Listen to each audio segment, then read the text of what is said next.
Thank you, LAF, City of Philadelphia, all of you.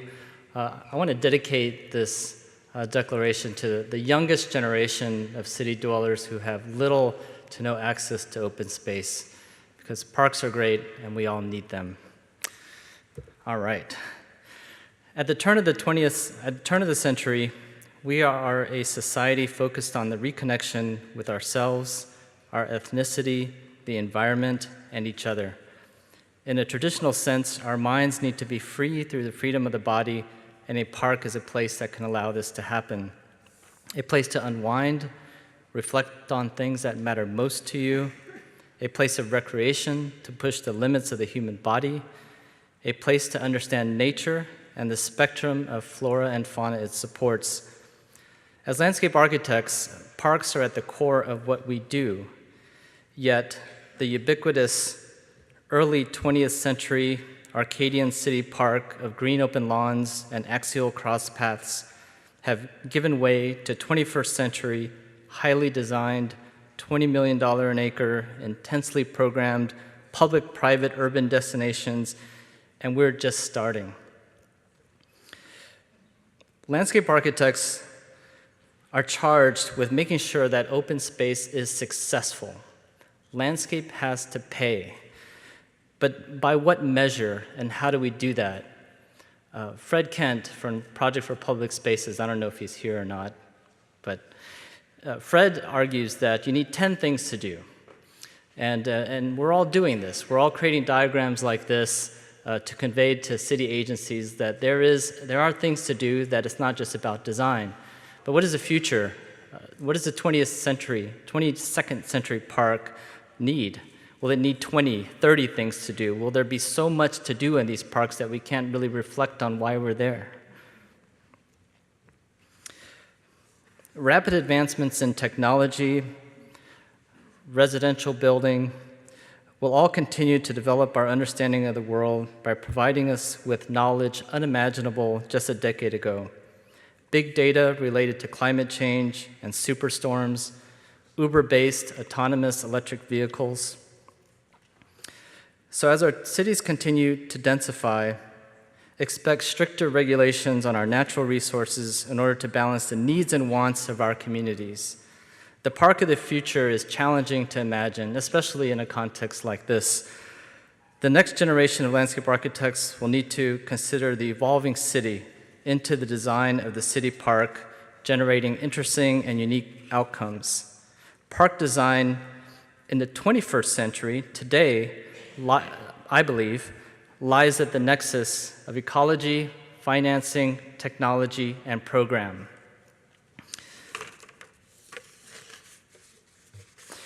It is the nexus of these four that will allow great design to happen and great park design to happen.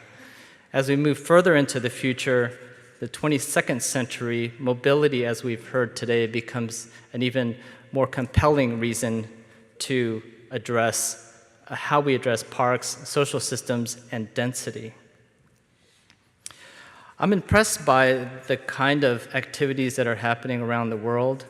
I'm impressed by the mayor of Belgrade, Serbia, who insists that in order for them to be a part of the European Union, they have to create a kind of civic open space that addresses all of those considerations that I showed you earlier. But how do they do that? How do they create this kind of vibrant public space in the face of superstorms and rising tides? Belgrade is situated on an interesting context where the Sava River intersects with the Danube. And when the superstorms happen, flooding occurs, big flooding. The notion of connecting the old town to its waterfront, which is that kind of pink line, has its challenges.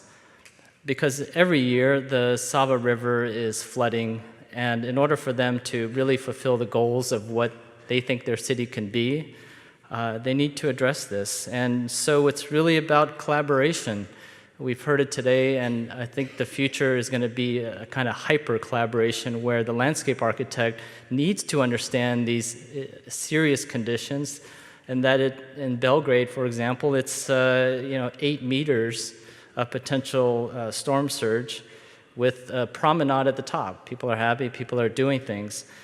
And the engineers devised a system that based on hydrologic pressures, so as the tide rises, it automatically kind of pushes this flood wall up, protecting the surface where people are and activities are happening. And so there's still a way to have that public space, but still address the issues of the engineering requirements. And it's happening. We built the first 200 meters. There's another 4 kilometers to go, but because of that kind of hyper collaboration, the future is bright for Belgrade. We're also, at least myself, am concerned about the way in which river systems are treated in our cities. In Houston, the Buffalo Bayou is a system that kind of moves through the downtown fabric of Houston. It's a languid moving body of water, but during the storm events, it floods the banks and doesn't allow activities to happen. The landscape architect's role in a project like this is not only to listen to the community's needs, but also to be smart about the engineering, and that it's through simple constructs of cross-section understandings, a new kind of landscape can emerge, a landscape of bicycle paths and open space systems, and programming, of course. I'm also interested in the second-tier American city, because these cities are really the future, because they aspire to be like a New York City or a Los Angeles or San Francisco or Philadelphia. They come to visit these places and they go back to their cities and they tell everyone, look, we can do this. In El Paso, they are doing it. They're systematically finding the money and the political will to make these happen. They're looking at history. They're transforming these spaces one at a time. And they're becoming interesting and vibrant places for people and history and culture and social activity. I'm very concerned about places like Cairo, Egypt. There's an area there called the City of the Dead, and 500,000 people live, work, and play amongst the centuries-old cemeteries.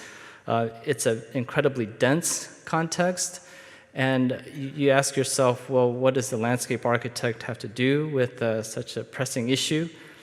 Well, we can help the city of Cairo fix some issues. They have infrastructure issues. There makes no sense to continue to densify a city that is already densified and has no infrastructure. So the landscape architect and a huge team are working with the city to move the capital to another area between the Suez Canal and the Nile River to take on that doubling of population over the next 50 years.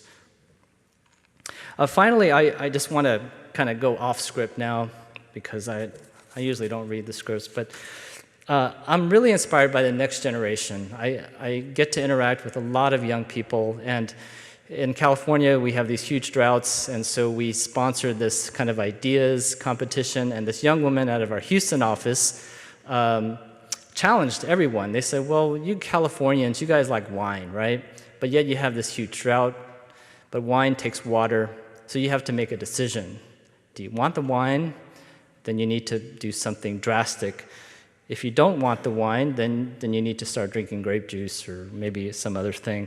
But I think her idea is a provocative one. In the face of climate change, it probably makes no sense. But I think the spirit of what she's trying to convey here in this image and in the video that she created, I think speaks to what landscape architects need to try and do, which is to kind of go outside your usual box of thinking and try new things. And I'd be remiss not to talk about Pershing Square. Congratulations, Henri and Kelly. We did a scheme. This is it. It's green. It's lush. LA Angelinos want green. They want lush. But the younger folks in our office thought otherwise. They had a different vision for Pershing Square. Don't take this personal, Kelly or Henri. But they felt that the city of the future will be much different, that water will be just turned off, we'll have no resources, we'll have to think about the city in a different way. So they painted a different picture of Pershing Square, where it's all about the research. How can you have a city landscape, a public park, that is for everyone. You can still have recreation, as it's shown there. You can have research. You can have climate research going on. You can have landscape. It's a different kind of landscape. But I think it speaks to really that generation that is out in this audience that is youthful, that you guys are imbued with the kind of confidence and charisma it takes to literally change the world. We need all of you to continue thinking big, to explore landscape futures in a projective, experimental way, unhindered by preconceptions and rules, to take some risk and fail along the way, only to pick yourself up and become stronger. Landscape architects are the future. Believe it. Thank you.